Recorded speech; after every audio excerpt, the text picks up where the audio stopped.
Tangail medical college হাসপাতালের নারী চিকিৎসকদের ওয়াশরুমে গোপন ক্যামেরা বসানোর ঘটনায় ক্যাম্পাস জুড়ে উত্তেজনা বিরাজ করছে। ২৬ জানুয়ারি বিকেলে অভিযুক্ত ইন্টার্ন চিকিৎসক রায়হান কবির ইমনকে শনাক্ত করেন শিক্ষার্থীরা। এক পর্যায়ে উত্তেজিত শিক্ষার্থীরা তাকে গণধোলাই দেয়।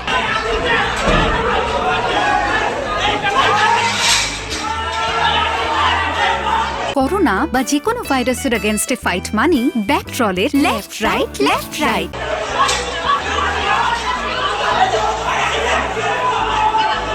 খবর পেয়ে ঘটনাস্থলে উপস্থিত হন নির্বাহী ম্যাজিস্ট্রেট, পুলিশ ও সেনাবাহিনীর সদস্যরা। পরিস্থিতি ক্রমেই উত্তপ্ত হয়ে উঠলে পুলিশ অভিযুক্ত চিকিৎসককে হেফাজতে নেয়।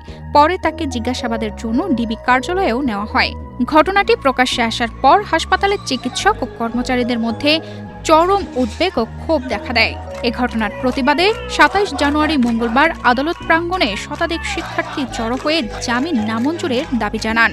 শিক্ষার্থীদের প্রতিবাদ আমলে নিয়ে আদালত জামিন নামঞ্জুর করে অভিযুক্ত ইমনকে ৫ দিনের রিমান্ডের আদেশ দিয়েছেন। তানজিদা রহমান, ইনায়া, বাংলাদেশ প্রতিদিন।